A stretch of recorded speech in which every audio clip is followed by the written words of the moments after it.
everyone. Welcome into the OUA basketball show. As always, a big thank you to our friends at BioSteel. If you're a regular viewer, you probably know what I'm about to say, but if you're not a regular viewer, you don't know what I'm about to say, and I'm about to say something that's going to be very interesting to you. It's the fact that BioSteel is redefining sports hydration, and as the official hydration partner of the OUA, they're supporting the next generation of Canadian athletes. Their zero sugar, high quality products help athletes perform at their best. Make sure you check out biosteel.ca/OUA for more information. Thanks for tuning in this week, everyone. My name is Griffin Porter, and that's the only name you're going to get. Unfortunately, there were no guests this week. Lots of people very busy in the OUA basketball scene. Wasn't able to line up a calendar, unfortunately, but that's just going to give us a little more time to dig into the nitty gritty of the OUA basketball world right now. And next week, I promise you, we've got a great guest lined up, one that you're certainly going to want to tune in for. So if you can get through a few minutes of just me this week, next week we'll have a great interview for you. That's my promise to you, and I always keep my promises. You know that. If you're an OUA basketball show viewer, you know that I always keep my promises.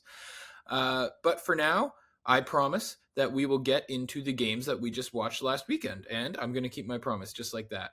We'll start with the big one that I had circled in last week's episode. On the women's side, it was Western versus Guelph. I had high hopes for this one, as the two teams would be fighting for first place in the OUA West, but instead the game was a statement win for the Guelph Griffins. Guelph had 5 players hit double-digit scoring in that one, and then I sort of had a hope that maybe we would get another look at these two teams, another chance at a big classic game, and we certainly got a much better game as the score was closer, but another win for the Guelph Griffins against their rival Western Mustangs. The two teams met on Wednesday this week, and they absolutely showed up this time. It was a 10-point win for Guelph. A big shout out to Lucy Tessiman.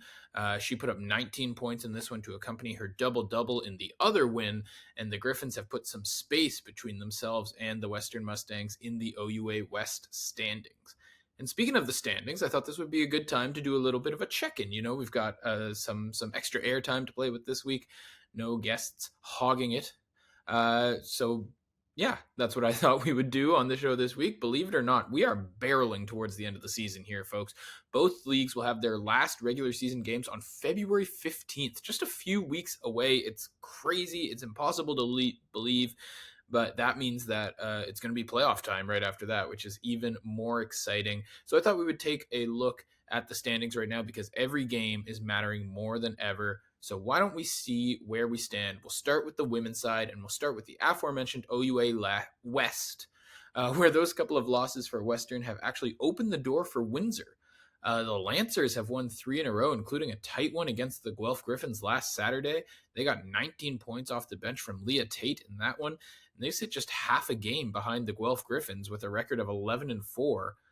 Griffins just half a game above them, like I just said, but don't count out the Mustangs, who are certainly still lurking around here at 10-6, a 3-horse race for that OUA West title as we come down the stretch.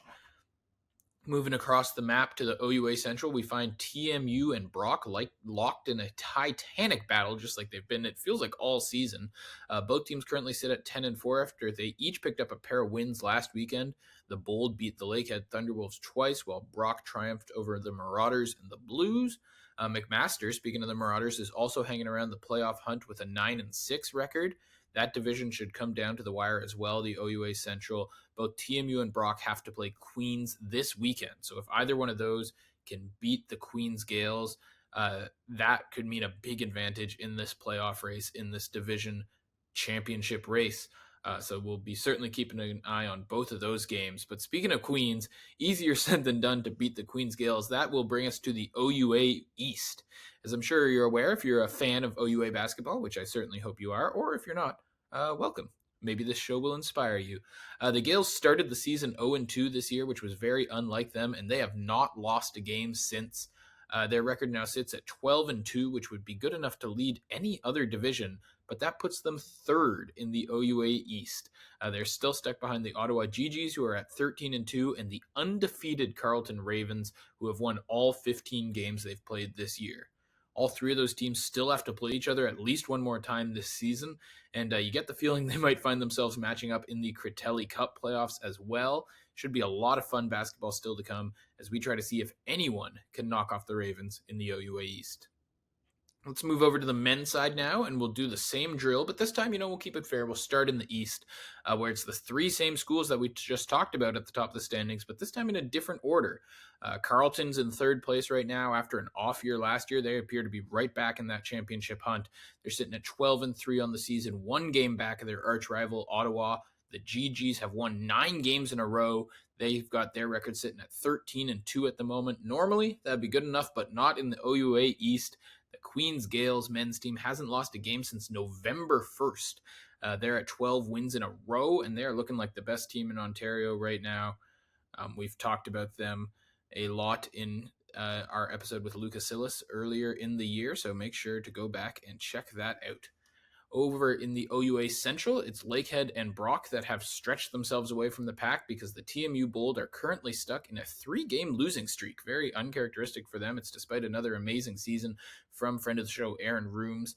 They got it off to a 9-2 start, but they dropped both games against the Thunderwolves last weekend and lost to Brock before that. So that's 3 straight losses to the 2 teams above them in the standings. That is not going to be easy to overcome for the TMU Bold. And it won't get any easier for them tonight. That's Friday night if you're watching when this comes out, as they head to Kingston to take on the Gales. A brutal stretch of schedule right there, but with the Badgers, on the other hand, they are looking hot. They're on an 8-game win streak right now. That hasn't been enough to take the lead in the Central away from the Lakehead Thunderwolves, who are 12-2 behind great play from the province's scoring leader, Nate Balamu, and a very strong roster around him. Lakehead is certainly one of the elite teams in Ontario this year.